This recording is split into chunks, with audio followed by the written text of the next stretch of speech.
কি বন্ধুরা, এই ঠান্ডায় সবাই ভালো আছেন তো?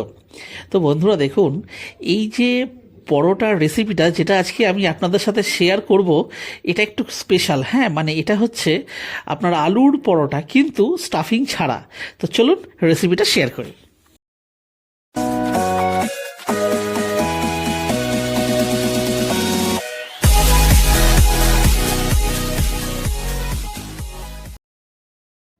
তো দেখুন বন্ধুরা, এখানে আমরা নিয়ে নিয়েছি বেশ মোটামুটি প্রায় 800 গ্রাম মতন আলু।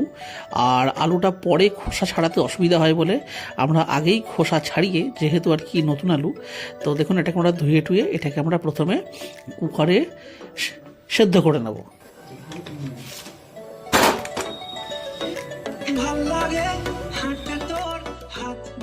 তো দেখুন বন্ধুরা, এখানে আমরা নিয়ে নিয়েছি কাঁচা লঙ্কা আর আদা।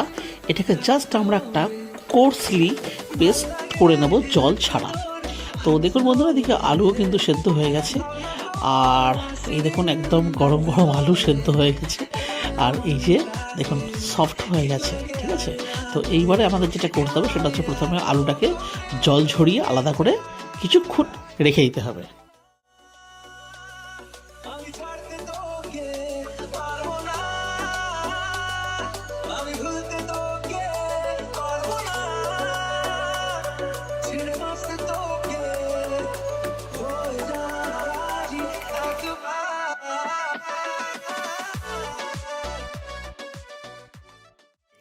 তো দেখুন বন্ধুরা, এখানে আমরা নিয়ে নিয়েছি চাট মশলা।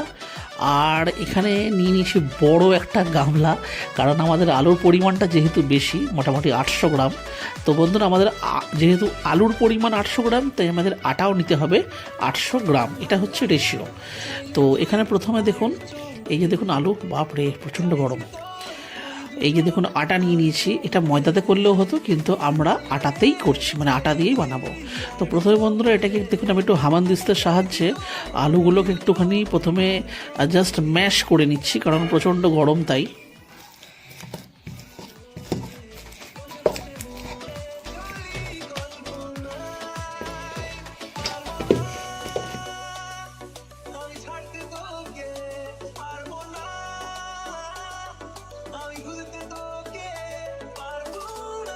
তো দেখুন বন্ধুরা, এখানে সমস্তটা ম্যাশ হয়ে গেছে। এই সময়তে আমি দিয়ে দেব পরিমাণ মতন লবণ। আর আদা আর লঙ্কার যে কোর্সলি যে গ্রাউন্ডটা আমরা করে রেখেছিলাম, দেখুন সেটাও আমরা এর সাথে এই সময়তে মিশিয়ে দেব। আর এই যে নিয়ে নিচ্ছি চাট মশলা, এটাও প্রায় 2 চামচ মতন আমাদের এতে দিয়ে দিতে হবে। আর একটু এক্সট্রা স্পাইসের জন্য দিয়ে দেবো ½ চা চামচ মতন লাল লঙ্কা গুঁড়ো। আর দিয়ে দেবে ½ চা চামচ ধনে গুঁড়ো। তো বন্ধুরা, যেহেতু আলুর পরোটা মানে গ্যাসের রাজা, তাই দেখুন এখানে আমরা নিয়ে নিচ্ছি জোয়ান। এখানে জাস্ট হাতে একটু ক্রাশ করে আর এটাকে এতে নিয়ে নেব। আর এটার সাথে এটা দিলেও হয়, না দিলেও হয়, সেটা হচ্ছে কালো জিরে। তো কালো জিরেও আমরা একটুখানি এতে আর কি অ্যাড করছি, মানে এতে কি হয়, টেস্টটা একটু বেটার হয়।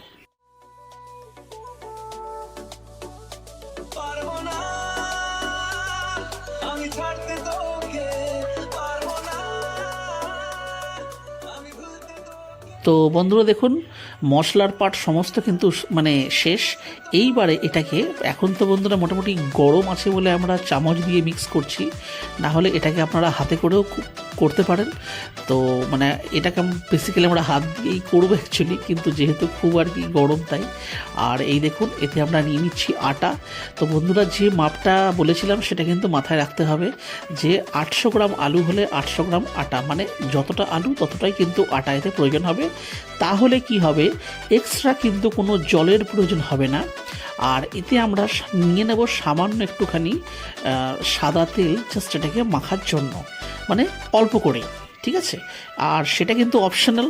তো একটু তেল দিলে কি হবে না, ব্যাপারটা একটু মানে ভালো হবে আর কি। এই দেখুন আমরা এখানে নিয়ে নিচ্ছি একটুখানি সাদা তেল। তো এটা দিলে কি হবে না, পরোটা যেটা হবে সে মানে সেটা আর কি একটু সফট হবে, আর খেতে খুবই ভালো লাগবে।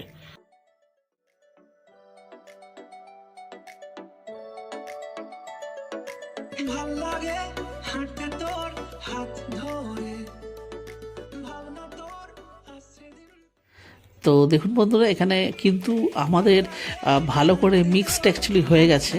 আর যেহেতু এতে তেলও রয়েছে সেহেতু কিন্তু আমাদের আর জলের প্রয়োজন হয়নি।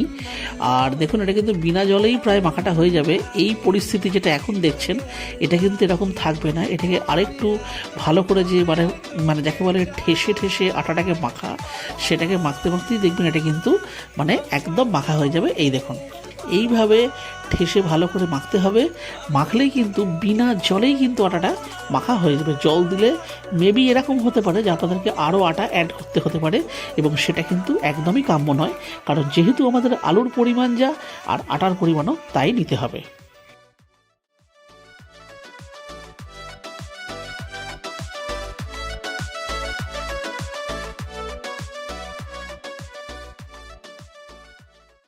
তো দেখুন বন্ধুরা, এখানে আমাদের আটা মাখা কমপ্লিট। আর এই সময়তে আমরা হালকা করে আর একটু তেল নিয়ে ওপরে দিয়ে দিলাম, দিয়ে ব্যাপারটাকে আরেকবার ভালো করে মিশিয়ে নিতে হবে। আর এরপরে আমাদের আটা মাখা রেডি। তো চলুন পরোটাগুলো ভেজে ফেলা যাক।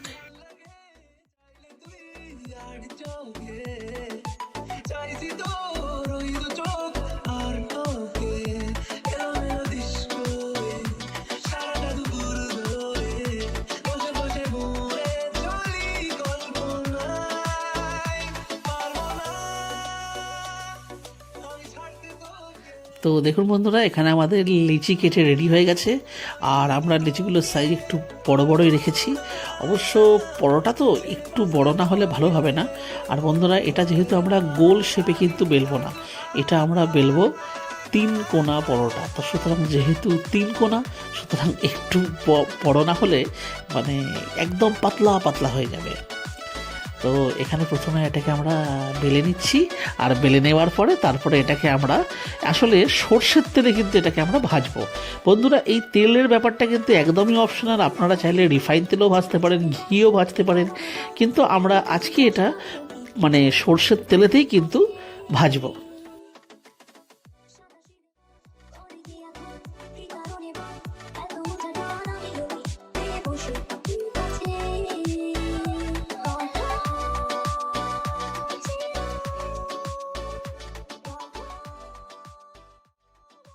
তো দেখুন বন্ধুরা, এখানে আমরা নিয়ে নিয়েছি একটা তাওয়া।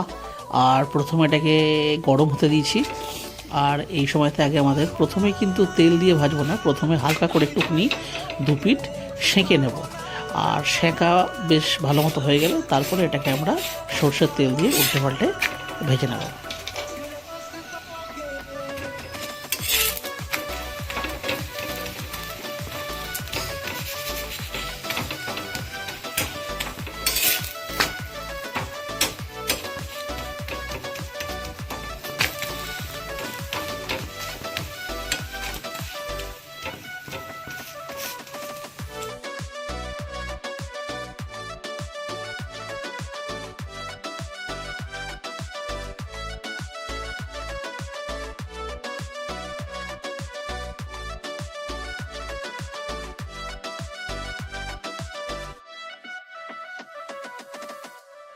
তো দেখুন বন্ধুরা, আমাদের একটা পরোটা ভাজা হয়ে গেছে। আর এইভাবেই আমরা বাকি পরোটাগুলোকেও এক এক করে ভেজে নেব।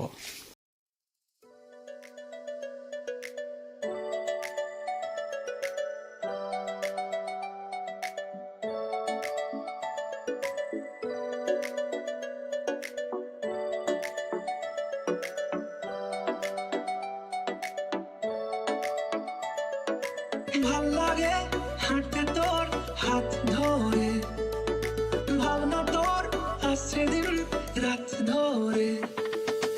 ভাল লাগে হাঁটতে তোর হাত ধরে, ভাবনা তোর আসছে দিন রাত ধরে।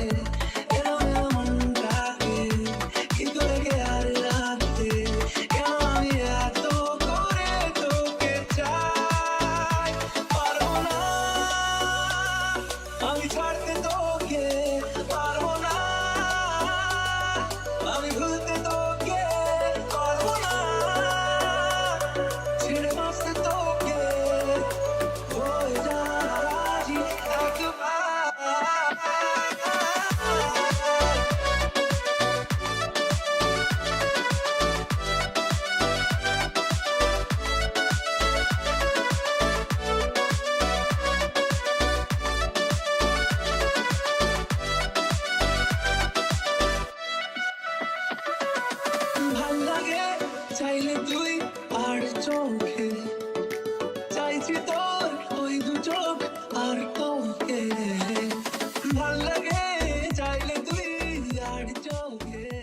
তো দেখুন বন্ধুরা, ফাইনালি আমি দুটো পরোটা সাথে দেখুন দুধ চা নিয়ে আমি রেডি হয়ে গেছি আমার ব্রেকফাস্ট কমপ্লিট করার জন্য। আর আমি আপনাদেরকে খেয়ে বলছি যে কেমন হয়েছে। তো বন্ধুরা, এই শীতের সকালে এইরকম গরম গরম পরোটা, উফ বাবারে হেভি গরম, মানে জাস্ট ফাটাফাটি ব্যাপার। তো যাই হোক, এইরকম মানে এই ধরনের খাবার কিন্তু একটু শীতকালেই বেশি খেতে ভালো লাগে। তো এই যে দেখছেন একদম গরম গরম পরোটা, তাও আবার আলুর পরোটা, আর সাথে দুধ চা। জানি যে এটা খাবার একটু পরেই অ্যাসিডিটি হয়ে যাবে, কিন্তু তাও মাঝে মধ্যে এরকম খাবার খেতে খুব একটা মন্দ লাগে না। আর এরকম খাবার রোজ রোজ খাওয়া উচিত নয়, তাও মাঝে মধ্যে ঠিক আছে। দারুণ। তো বন্ধুরা, সকালের এই শীতের ঠান্ডায় এটাকে আমি এনজয় করব। আর আপনাদের যদি ভিডিওটা ভালো লেগে থাকে তাহলে ভিডিওটিকে অবশ্যই একটু লাইক দেবেন। চ্যানেলে যদি কোনো নতুন বন্ধু এসে থাকেন তাহলে চ্যানেলটিকে অবশ্যই সাবস্ক্রাইব করবেন এই ধরনের ভিডিও আরও দেখবার জন্য। তাহলে আবার দেখা হচ্ছে অন্য একটা ভিডিওতে, অন্য একটা রেসিপির সাথে। ততদিন অবধি নিশ্চয়ই ভালো থাকবেন। টাটা।